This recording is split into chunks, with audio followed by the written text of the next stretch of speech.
안녕하세요. 오늘의 뉴스레터에 오신 걸 환영합니다. 지난 18일 러시아는 오랜 기간 접전을 벌이던 우크라이나 동부 격전지 아우디우카를 점령했다고 선언했습니다. 세르게이 쇼이구 러시아 국방장관은 푸틴 대통령에게 아우디이우카를 장악했다고 보고했으며 푸틴 대통령은 중요한 승리라며 치하했다고 하는데요.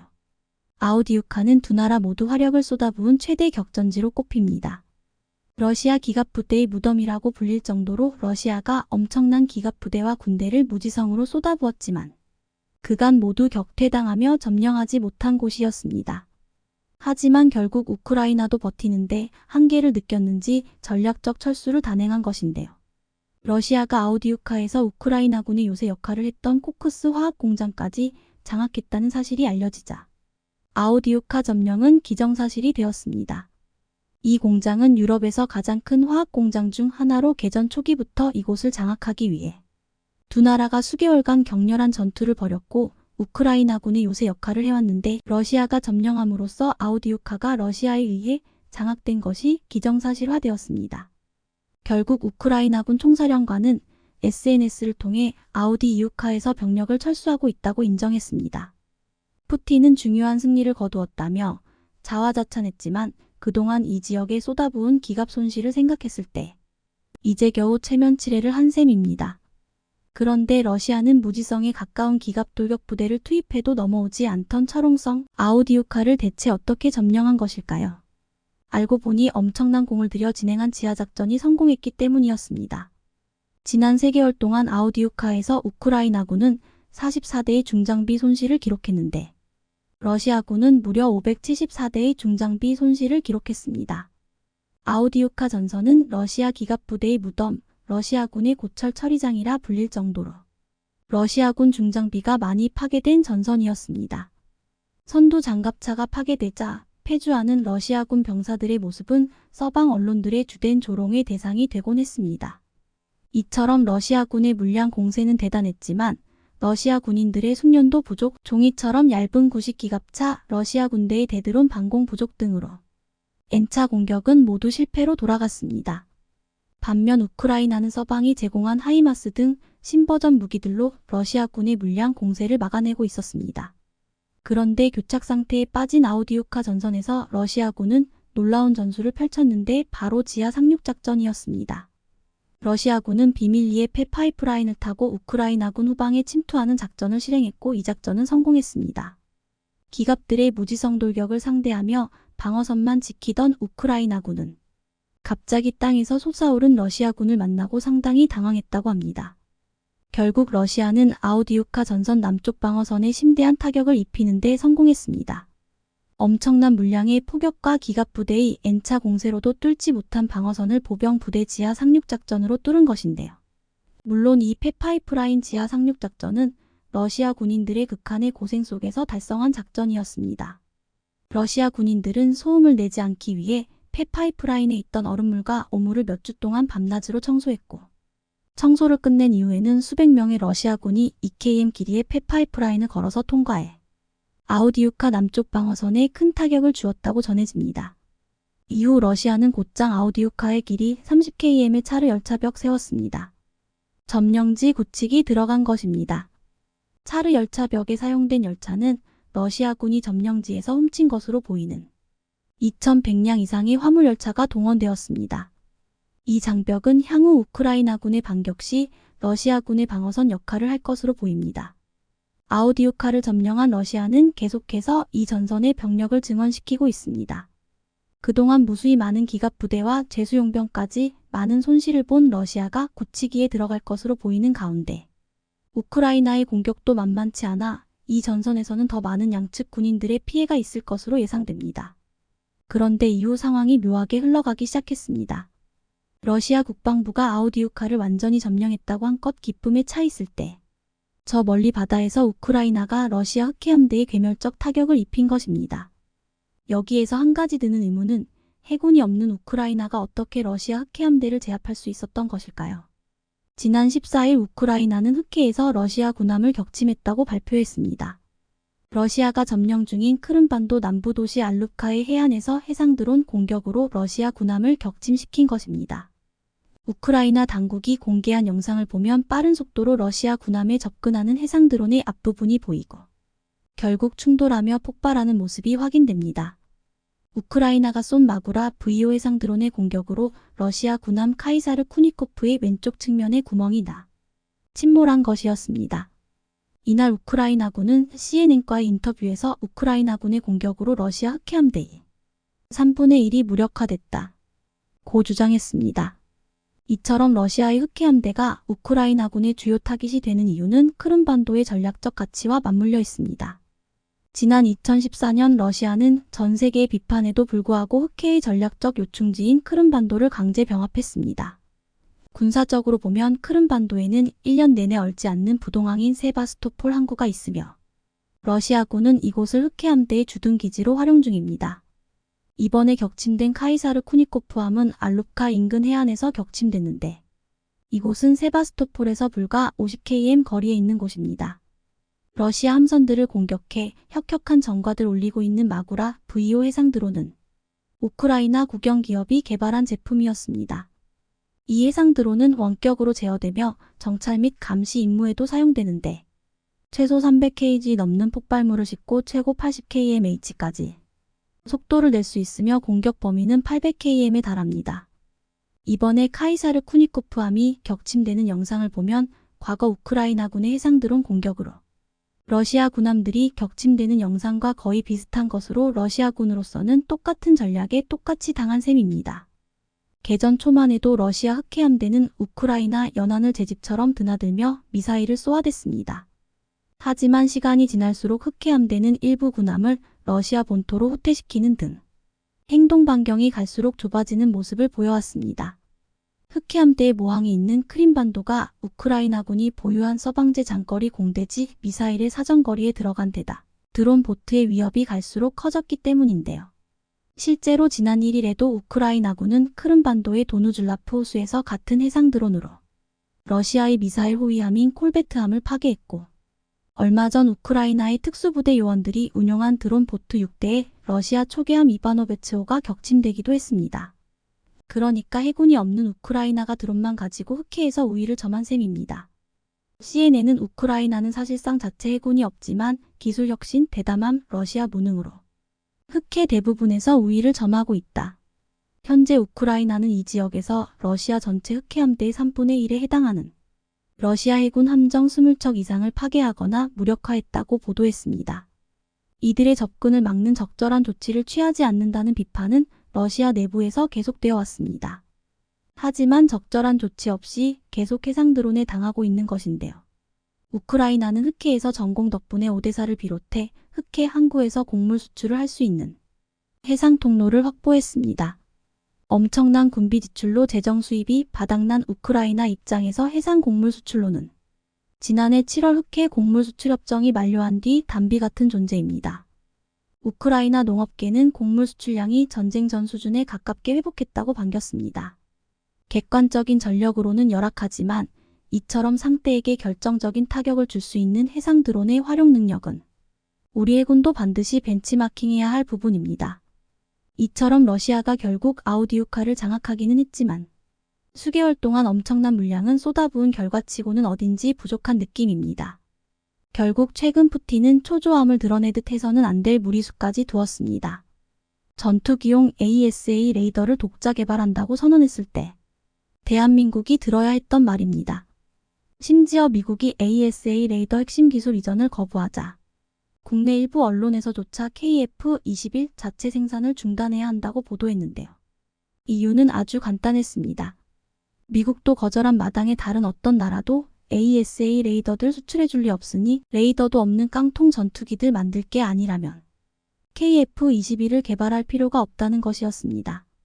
대한민국이 독자적으로 AESA 레이더를 개발할 수 있으리라고는 애초에 염두조차 하지 않았던 건데요. 그러나 결국 대한민국은 해냈습니다. 최근 KF-21이 잠정 전투용 적합 판정을 획득하면서 탑재된 국산 AESA 레이더도 같은 판정을 획득했는데요. 쉽게 말하면 모두가 불가능이라 했던 AESA 레이더들. 오로지 독자 기술만으로 실전 레벨의 성능으로 개발하는 데 성공했다는 것입니다. 게다가 여기서 끝이 아닙니다. 대한민국은 KF-21로 AESA 레이더의 원천 기술을 확보했고 이를 발전시켜 소형화하는 데까지 성공했는데요. 드디어 FA-50용 AESA 레이더를 개발하는 데도 성공한 것입니다. 그리고 이 덕에 대한민국의 AESA 레이더는 KF-21에 앞서 FA-50에 먼저 탑재되어 전 세계 무대를 공략하게 되었는데요. 그래서 준비했습니다. 오늘은 소형 전투기 계열의 새 지평을 열어버린 FA-50의 초진화에 대해 알려드리겠습니다. 지금은 전 세계 전투기 시장에서 가장 주목받고 있는 FA-50이지만 모체인 T-50이 처음 개발되었을 때만 해도 수출 포지션이 굉장히 애매했습니다. 오죽하면 KAI조차 T-50은 20년간 천덕꾸러기 신세였다라며 자조할 정도인데요. T-50은 F-16으로의 기종 전환을 염두에 둔 고등훈련기였기에 디지털 비행 제어 시스템과 현대식 조종석 등 고성능 기능을 갖추고 있었지만 이로 인해 가격이 상당히 높은 편이었습니다. 게다가 아직 기술력이 입증되지 않은 대한민국이 그것도 처음으로 만든 초음속 고등훈련기라는 꼬리표 때문에 기술 수준에 대한 의심도 있었는데요. 이 두 문제가 결합하여 국제방산 시장에서 두각을 드러내지 못했던 것입니다. 오죽하면 미 공군의 차세대 고등훈련기를 선정하는 T-X 프로그램에서도 월등한 성능을 갖추고 있음에도 가격 경쟁에서 밀려 보잉사부의 T-7에 패배했을 정도인데요. 더군다나 저가를 넘어선 염가 라인에는 중국의 L-15가 떡하니 버티고 있었기 때문에 내세울 건 성능뿐인 T-52 시장 경쟁력을 확보하기란 더욱 어려웠습니다. 국산 전투기의 명맥을 이어가기 위해선 돌파구가 필요한 상황, 대한민국은 정면 돌파를 선택했습니다. 단점을 만회하기보다는 장점을 살려 성능 향상으로 문제점을 극복한 것입니다. T-50의 성능을 더욱 향상시켜 전술임 문훈련기인 TA-50으로 활용하기 시작한 건데요. 얼핏 고등훈련기한 전술임 문훈련기는 큰 차이가 없어 보이지만 두 기종은 이름만큼이나 큰 차이가 있습니다. 먼저 고등훈련기는 말 그대로 기본기만 갖춘 훈련생의 비행 기술을 전술기 운용 수준으로 연마하는 데 사용됩니다. 대한민국을 기준으로 하면 KT-1 웅비로 비행에 관련된 최소한의 기본 교육을 마치고 T-50으로 전투 훈련을 시작하는 셈인데요. 이를 위해 T-50은 초음속 비행이다. WVR 교전 상황을 가정한 포스트 스돌 기동 등 실제 전투 비행의 요소를 훈련하도록 설계되었습니다. 전술임 문훈련기는 고등훈련기에서 한 단계 더 성장한 훈련기인데요. 예비 파일럿이 고급 훈련을 마치면 전술임 문훈련으로 단계가 상승합니다. 전술임 문훈련 단계에서는 다양한 임무 시나리오에 맞춰 전투기를 운용하는 데 필요한 특정 기술을 파일럿에게 교육하는데요. 해당 단계에서는 전술과 함께 기총, 무장, 레이더 등이 조작 훈련을 함께 받습니다. 사실상 전술임 문훈련부터는 실제 전술기를 운용하는 것과 큰 차이가 없는데요. 아닌 게 아니라 TA-50에서 체프 플레어 등만 탑재하면 바로 FA-50과 동일한 스펙으로 운용할 수 있을 정도입니다. 이처럼 전술임 문훈련기의 성능이 좋을수록 훈련을 위한 전술기 투입률을 줄일 수 있는데요. 예를 들어 고등훈련기에서 곧바로 F-16, F-15 등의 전술기를 운용할 경우 크게는 1,000억 원이 넘는 가격대의 전술기로 풋내기 파일럿들의 전술훈련을 진행할 수밖에 없습니다. 게다가 일대가 아쉬운 전술기를 훈련에 사용해야 한다는 건 도무지 수지타산이 맞지 않는 일인데요. 경제 논리로나 안보로나 전술임 문기의 존재는 필수적입니다.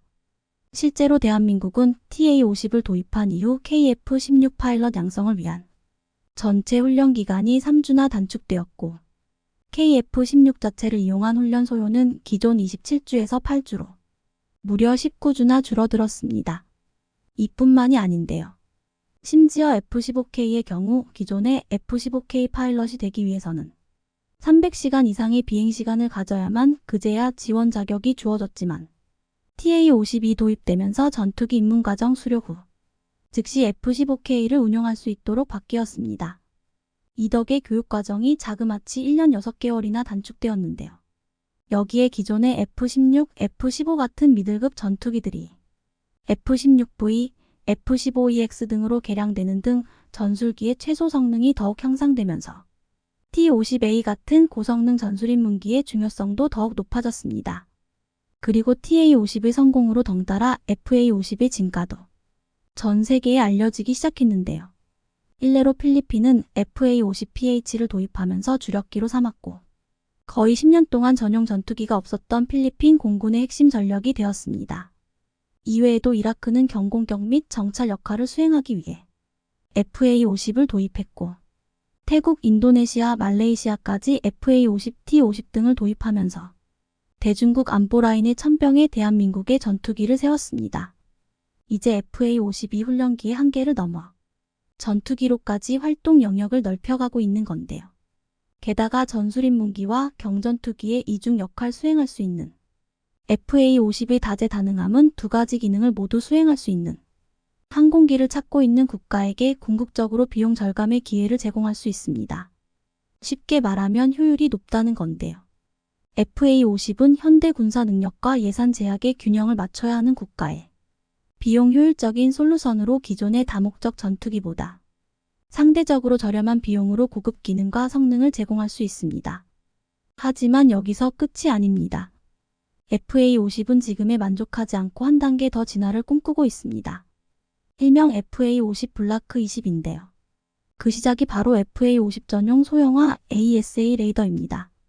남다른 고평가를 받는 FA-50이지만 사실 그동안 기계식 레이더, 공중급 유 불가능 등으로 인한 한계점도 뚜렷했습니다.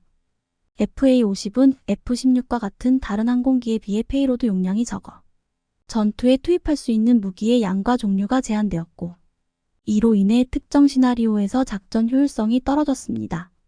하지만 FA-50 블라크 20에서는 이 문제점을 극복하는 데 성공했습니다.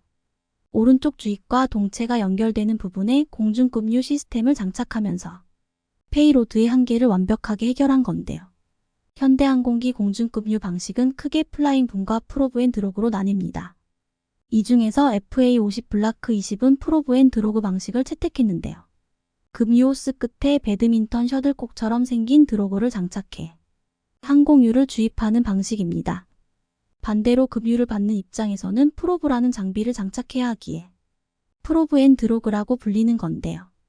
프로브 앤 드로그는 급유 체계가 매우 간단해 전용 공중급 유기를 따로 개발하거나 도입하지 않아도 공중급 유가 가능합니다. 앞서 FA-52 군사 능력과 예산 제약 사이에서 균형을 맞춰야 하는 나라를 주요 타겟으로 삼는다는 걸 떠올리면 왜 프로브 앤 드로그를 선택했는지 짐작할 수 있으실 겁니다. 또한 프로브 앤 드로그는 같은 전투기끼리 버디 투 버디 방식으로 공중급 유도 가능한데요. 이쯤만 해도 이미 경전투기로서 더할 나위 없는 성능이지만 FA-50 블라크 20의 진화는 여기서 끝나지 않았습니다. 마침내 대한민국이 FA-50 블라크 20 전용 AESA 레이더인 ESR-500을 개발하면서 아예 가치의 수준이 달라졌습니다. AESA 레이더는 하나의 대형 안테나를 사용하여 집중된 전파를 내보내던 기존의 레이더 시스템과 달리 각각 자체 송수신이 가능한 수백, 수천 개의 소형 안테나를 사용하는데요. 각 송수신 모듈은 서로 독립적으로 작동하여 자체적으로 신호를 방출하고 리턴 신호를 수신합니다. 이 덕에 기존 레이더 시스템에 비해 여러 표적을 동시에 추적할 수 있다는 게 장점인데요. 심지어 표적 업데이트 속도 또한 대단히 빠릅니다. 또한적 입장에서 더 넓은 범위의 주파수에 신호를 퍼뜨릴 수 있어서 탐지를 방해하거나 레이더에 간섭하는 게 상당히 어려운데요. 게다가 작동 수명이 길고 유지 관리 요구사항도 낮습니다. 오죽하면 AESA 레이더를 탑재하는 것만으로도 기계식 레이더를 탑재한 전투기에 비해 최소 34배 이상의 전투력 상승이 이루어집니다. 딱 봐도 여간 어려운 기술이 아님을 짐작해 볼 수 있는데요. 예를 들어 미국의 F-35에 탑재된 AN/APG-81 레이더 시스템은 가장 진보된 AESA 레이더 시스템 중 하나로 미국을 단숨에 AESA 레이더 시장의 글로벌 리더로 올려놓았습니다. 그러니 사실 미국이 협상 막판에 가서야 AESA 레이더 핵심 기술 이전을 거부한 것도 어찌 보면 당연한 일이었습니다. 하지만 결론적으로 미국의 기술 이전 거부는 대한민국에게 추진력을 얻기 위한 발판이 되었는데요. 철치부심한 대한민국은 미국이 30년에 걸쳐 얻어냈던 성과를 단 7년 만에 획득하는 데 성공했습니다. FA-50 블라크 20에 탑재 예정인 ESR-500은 약 500개의 송수신 채널을 탑재했는데요. 작고 가벼운 공랭식 X밴드 안테나를 사용해 신뢰성과 함께 생존 가능성을 확보할 수 있었습니다. 또한 효율 높은 전천후 멀티롤 기체를 추구하는 FA-50답게 공중은 물론 지상 해상 표적에 대한 탐지 및 추적 능력 등 다양한 운용 모드를 갖추고 있는데요. 또한 FA-50 전용 레이더이기 때문에 효율적인 유지 관리와 업그레이드에도 굉장히 용이합니다. 한 가지 아쉬운 게 있다면 개발 일정과 시기가 맞아떨어지지 않아서 폴란드분 FA-50에는 국산 ESR 500어가 아니라 미국 레이시온의 팬텀 스트라이크가 탑재된다는 건데요. 그러나 이를 바꿔 말하면 ESR 500어가 최소 팬텀 스트라이크와 동급이거나 그 이상의 성능을 보유했다는 방증입니다. 그게 아니라면 까다롭기로 정평이 나 있는 미국과 레이시온이 FA-50의 자국에 AESA 레이더를 탑재하는 걸 허락했을 리 없는데요. 이제 FA-50은 단순히 경전투기가 아니라 F-16에 준하는 엄연한 미들급 전투기로 거듭나고 있습니다. 지금 우리 국민의 관심은 온통 KF-21에 쓸려 있지만 실제 방산 시장에서는 FA-52, KF-21을 위한 활주로를 반듯하게 닦아놓고 있는데요. 전 세계 전술기 시장에서 앞으로도 대한민국이 승승장구하길 바랍니다. 한국이 최근 자체 개발한 장거리 지대공 미사일 LSAM으로 초음속 탄도 미사일을 요격하는 시험에 성공하자 LSAM에 사용된 첨단 기술들의 세계의 관심이 쏠리고 있습니다. 특히 LSAM 요격체가 UFO처럼 공중에서 상하좌우로 움직이는 지상부유 시험 영상은 많은 사람들의 이목을 집중시켰습니다. 해당 영상을 본 누리꾼들은 해시태그 처음 봤다, 너무 멋있다, 전율이 일어날 정도로 멋지다. 해시태그 이 영상을 최소 5번 봤다. 아이언맨이 공중에서 자유자재로 이동하는 것과 비슷해 보인다 등의 반응을 보였습니다. 이 테스트의 목적은 LSAM 요격체의 자유로운 위치 및 방향 전환 능력을 지상에서 시험하는 것으로 이런 기민한 움직임은 높은 고도에서 적탄도 미사일을 요격하는 데 필수적인 능력입니다. 한국군은 지난달 30일 충남 태안군 ADD 안흥종합시험센터에서 약 200km 떨어진 곳에서 발사된 초음속 표적 미사일을 약 50km 고도에서 요격하는 데 성공했습니다. 요격은 LSAM의 직격 요격체 KVK-1 비컬과 표적 미사일 탄두와 직접 충돌에 파괴하는 히트-킬 방식으로 이뤄졌습니다. 적군의 미사일 예상 경로를 설정해 발사된 LSAM은 비행 중 1단과 2단 페어링을 차례로 분리한 뒤에 홀로 남은 직격 비행체 KV가 홀로 표적탄을 마주합니다. 직격 비행체는 자체적으로 표적을 인식해 이동 위치와 방향을 정밀 조정한 뒤 직접 타격합니다. 사람의 개입 없이 사물을 인지해 움직이는 일종의 자율주행 시스템이라 할 수 있습니다. LSAM은 최대 5060km 고도에서 적 탄도미사일을 요격할 수 있는 것으로 알려져 있는데요. 전문가들은 LSAM이 공기가 희박한 성층권 즉 고도 1850km 상단에서 날아오는 적 미사일을 요격해야 하기 때문에 여느 미사일과는 다른 특별한 능력이 필요하다고 말합니다.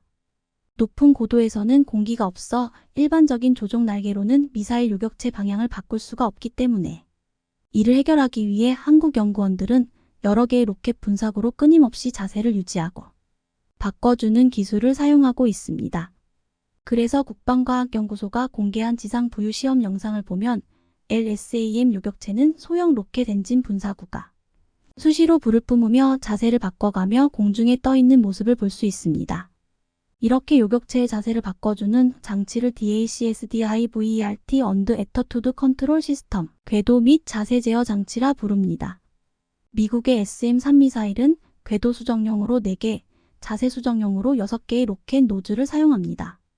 자세 제어용 로켓이 6개나 되는 이유는 상하좌우 움직임뿐만 아니라 팽이처럼 뱅글뱅글 도는 방향도 제어해야 하기 때문입니다.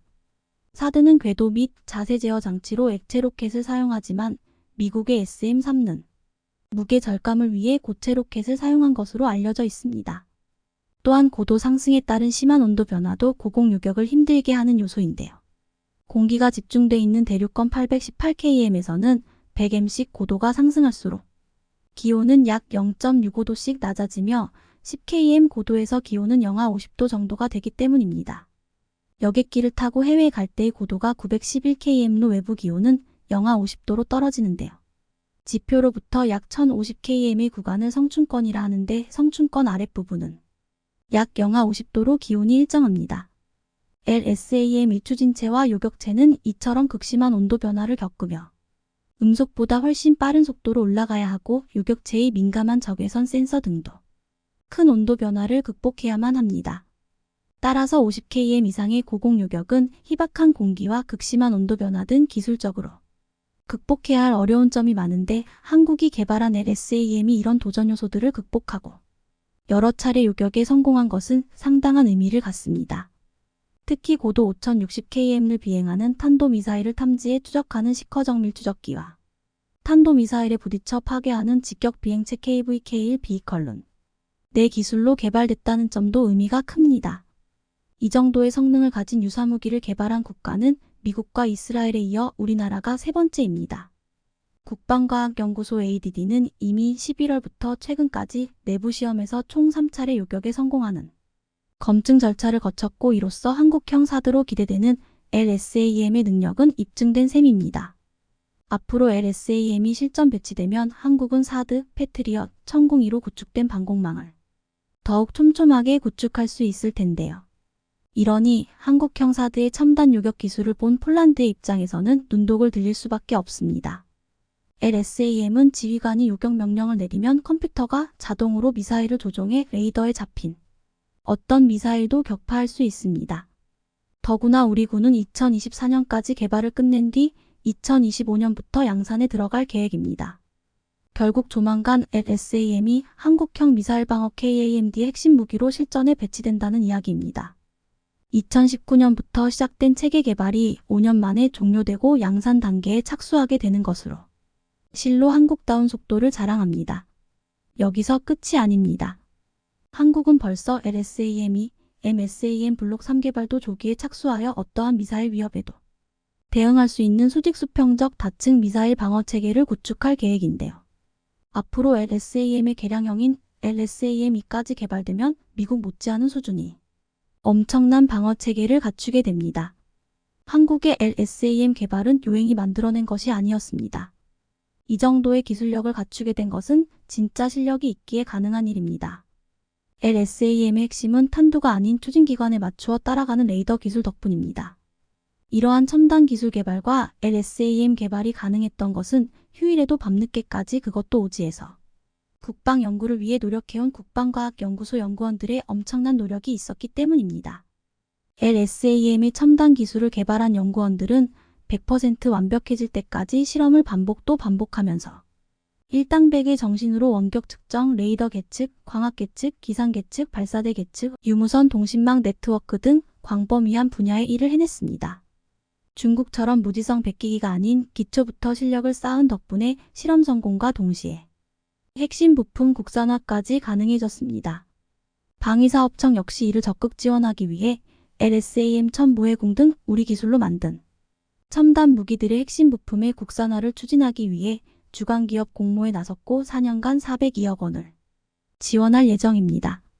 이처럼 LSAM은 핵심 기술 국산화와 양산이 동시에 진행되며 완성도를 갖추어가고 있는데요. 한국산 무기에 깊은 신뢰를 갖고 오며 러시아 미사일이 두려운 폴란드 입장에서는 눈독을 들릴 수밖에 없는 입장입니다. 그런데 LSAM을 눈여겨보고 있는 곳은 쫄란드만이 아닙니다. 지난 2월 UAE 아부다비에서 열린 국제방위산업전시 IDEX 2023에서 UAE의 무함마드 빈 자이드 알 나하얀 대통령은 한국 부스를 방문한 자리에서 LSAM을 보며 360도 방어가 가능한가? 어떤 규격의 미사일이 있는데 이를 잘 탐지할 수 있는가? 이를 수입할 때 규제 같은 것이 있는가 등 구체적인 질문을 쏟아내며 큰 관심을 표했습니다. UAE는 한국으로부터 이미 4조 1,370억 원 규모의 MSAM 천궁 LL 수출 계약을 체결한 바 있는데요. LSAM에도 큰 관심을 표한 겁니다. 결국 폴란드 대통령은 항복선언을 하고 말았습니다. 안제이 두다 폴란드 대통령은 논란이 되고 있는 러시아 영향 공직자 퇴출 법안을 둘러싸고 미국, EU 등 국내외에서 비판이 고조되자 한 발 물러섰습니다. 공직자 퇴출 법안을 수정하기로 한 겁니다. 야당이 강력한 반발에도 아랑곳하지 않고 버티던 두다 대통령을 움직인 건 미국, 유럽연합 EU 등 국제사회의 직간접적인 압박이었습니다. EU 사법 담당 집행위원은 조사위원회가 공직자로 선출될 수 있는 시민의 권리를 박탈할 수 있다는 것이 우려의 핵심이라며 공개적으로 우려를 표명했고, 미 국무부도 폴란드 정부가 폴란드의 자유롭고 공정한 선거를 방해하는 데 악용될 수 있는 새로운 법안을 통과시킨 것을 우려한다며 안제이 두다 대통령 측을 압박해왔습니다. 특히 이유가 두다 대통령 측을 압박하기 위해 자금 인출을 금지했던 EU 계좌를 풀어주면 한국에 결제해야 할 무기 대금도 인출 가능할 전망인데요. 러시아의 미사일이 코앞에 있는 지금 폴란드는 내부 권력 다툼이나 하고 있을 때가 아닙니다. 러시아의 미사일을 효과적으로 방어할 수 있는 첨단 미사일 방어 시스템을 도입하는 일을 최우선해야 할 것입니다. 중국이 한국을 향해 충격적인 발표를 했습니다. 한국 반도체를 사지 않겠다는 것인데요. 중국 수출 비중이 50%에 달하는 삼성전자와 SK하이닉스가 초비상이 걸렸습니다. 그렇지 않아도 최근 가장 어려운 시기를 겪고 있는 삼성전자와 SK하이닉스가 중국의 갑작스러운 충격 발표에 큰 위기에 빠졌습니다. 자, 그런데 중국이 한국산 반도체 수입을 전면 금지하고 이를 모두 중국산으로 교체했다가 현재 중국 전역이 마비되며 난리가 났습니다.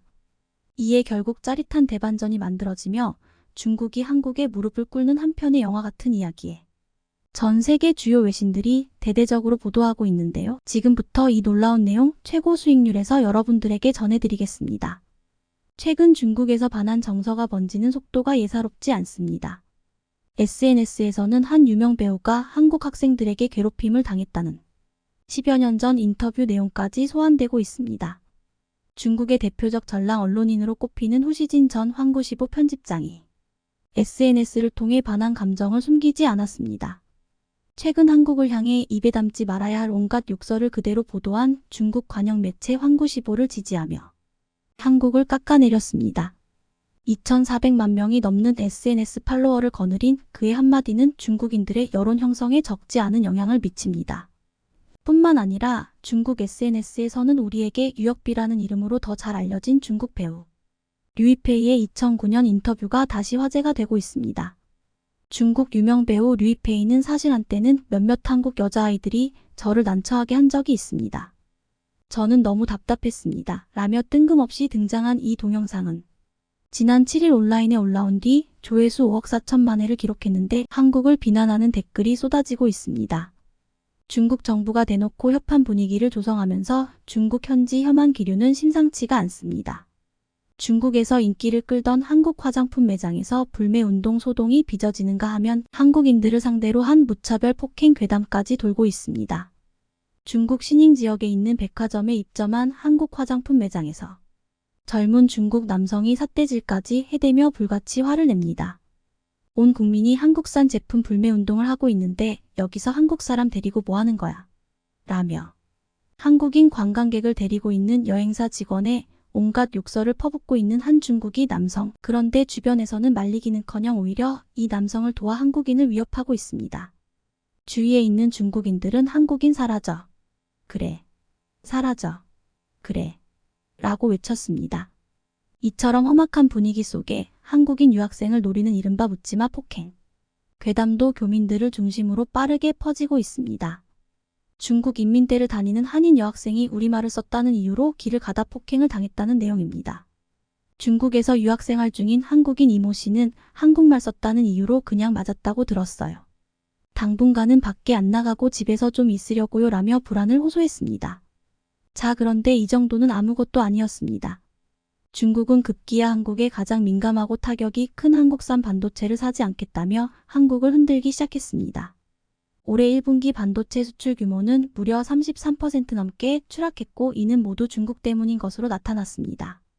얼마 전 중국이 미국 마이크론의 안보 심사를 실시하겠다며 칼을 빼들었는데 이것이 한국 반도체에 보내는 경고였다는 보도들이 여러 쏟아져 나왔었는데요. 중국 정부가 대놓고 개입하여 한국 반도체에 큰 타격을 주고 있다는 전문가들의 주장이 나왔습니다. 중국의 수출 비중이 50%에 육박하는 삼성전자와 SK하이닉스가 가장 큰 타격을 받았는데요. 삼성전자의 올해 1분기 영업이익이 중국 때문에 6천억 원으로 고꾸라지면서 어닝쇼크 실적 충격을 기록했습니다. 삼성전자의 분기 영업이익이 1조 원 밑으로 떨어진 건 2009년 1분기 이후 14년 만에 처음입니다. 중국이 갑자기 반도체를 사지 않는 바람에 1분기 반도체 부문에서만 4조 6천억 원에 가까운 적자를 냈습니다. 삼성전자가 반도체 부문에서 분기 적자를 기록한 것도 글로벌 금융위기를 겪은 2009년 1분기 이후 14년 만입니다. 반도체 부문 매출은 13조 300억 원으로 나타났는데 지난해 같은 기간과 비교하면 매출은 반토막이 났고 영업이익은 무려 13조 원이 줄었습니다. 삼성전자는 그나마 스마트폰 사업에서 폴더블폰의 인기에 힘입어 막대한 영업이익을 기록하며 반도체 적자를 메꾸고 6천억 원의 영업이익이라도 냈지만 반도체 매출이 100%인 SK하이닉스는 상황이 훨씬 더 심각했습니다. 중국이 한국산 반도체를 갑자기 사지 않는 바람에 SK하이닉스가 올해 1분기 3조 4천억 원이 넘는 적자를 기록했습니다. 지난해 4분기 영업손실 1조 9억 원을 더하면 적자 규모가 5조 원을 넘어섰습니다. 하이닉스가 SK그룹에 편입된 2012년 이후 사상 최대 적자인데요. 지난해 같은 기간 1분기 매출 12조 1,557억 원과 견조 58% 감소했고 2조 8,639억 원이었던 영업이익도 적자로 전환했습니다. 문제는 지난해 4분기에 이어 영업손실 규모가 커지고 있다는 점입니다. SK하이닉스는 지난해 4분기에 1조 8,984억 원의 손실을 내며 분기 기준으로 10년 만에 적자 전환했습니다. 하이닉스가 SK에 편입된 해인 2012년 3분기에 240억 원 영업손실을 낸 이후 최대 적자 규모입니다. 하지만 올해 1분기 영업손실 규모는 3조 4,023억 원으로 더 커졌습니다. 올해 2분기에도 메모리 반도체 업황 악화로 실적 개선이 어려워 2012년 이후 첫 연간 적자를 기록할 수 있다는 관측도 나오고 있습니다. 문제는 현재 전 세계적으로 한국의 반도체 상황이 가장 위험한 시기에 중국이 한국산 반도체를 사지 않겠다는 충격적인 발표를 했다는 것입니다. 중국이 아니라도 현재 메모리 반도체는 역사상 가장 큰 위기에 직면한 것으로 전해졌습니다. 10일 대만 시장조사업체 트렌드포스는 올 2분기 메모리 반도체 디램과 낸드 플래시 가격 하락폭이 커질 것이라고 분석했습니다. 당초 예상에 따르면 2분기 디램 가격은 1분기보다 1015% 내릴 것으로 예측했으나 트렌드포스는 하락 예상폭을 1318%로 확대했습니다. 낸드 플래시의 가격 하락 예상폭도 510%에서 813%로 늘렸습니다. 가격 예상 낙폭이 확대된 건 메모리 공급 업체들이 재고를 줄이고 있는데도 불구하고 여전히 시장 재고 수준이 높아 거래량이 늘지 않고 있는 탓입니다.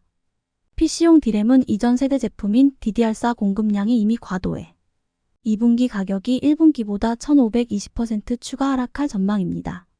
서버용 디램 역시 구글, 메타의 페이스북 등 글로벌 빅테크 큰손들이 서버 구매 물량을 줄이면서 DDR4 재고가 쌓이고 있습니다. 이에 마지막 희망이었던 서버용 디램 가격도 1분기 대비 1823% 폭락할 것으로 전망되고 있습니다. 중국 관련 한 전문가는 이렇게 주장했습니다. 이렇게 한국산 반도체를 사지 않기로 하는 충격적인 발표를 하는 동시에 중국은 한국의 삼성과 SK로부터 몰래 빼돌린 반도체 기술을 자국 기업에 주며 한국산 반도체와 똑같이 만들라고 지시했다라고 말이죠. 중국을 대표하는 메모리 반도체 기업 YMTC는 한국산 반도체와 비슷하게 만들어 결국 한국 반도체의 최대 고객사인 애플까지 뺏으려 했습니다. 애플도 한국산 반도체에 대한 의존도를 줄이기 위해 중국 YMTC가 한국산 반도체와 비슷하게 만들었다며 다가오자 환영했죠. 오히려 애플이 그동안 축적한 반도체 노하우를 YMTC에 줘가며 적극적으로 나섰습니다.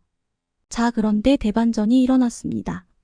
한국산 대신 중국산 반도체를 시험해본 애플이 심각한 품질 차이에 바로 포기를 선언했습니다. 중국 정부와 중국 관영 매체들은 미국 정부가 화웨이처럼 중국 반도체 기업에 강력한 제재를 가했기 때문이라고 전했지만 일부 전문가들은 사실 미국의 제재가 아니라 중국 반도체의 품질 문제라고 털어놓았습니다. 이렇게 중국 정부가 한국산 반도체를 모두 중국산 반도체로 바꾸려 하자 중국 기업들마저 중국을 탈출하고 있다는 놀라운 소식이 전해졌습니다. 품질이 한참 떨어지는 중국산 반도체를 쓰다가는 글로벌 경쟁에서 완전히 뒤떨어질 것을 직감한 중국 기업들은 시진핑의 괴팍한 정책에서 벗어나기 위해 본사를 다른 국가로 옮기고 있는 것으로 전해졌습니다. 3위 전자상 거래업체 핀도도는 상하이 본사를 아일랜드 더블린으로 이전했습니다. 중국산 반도체로 데이터 센터를 돌리다가는 망할 것을 직감한 것이죠. 시진핑의 혀를 내두른 알리바바도 뉴욕 증시의 상장을 검토 중인 것으로 알려졌고, 심지어 중국 의류업체들까지 중국에서 동남아시아로 공장을 옮기면서 중국의 섬유 의류 산업도 망해버렸습니다. 시청해주셔서 감사합니다.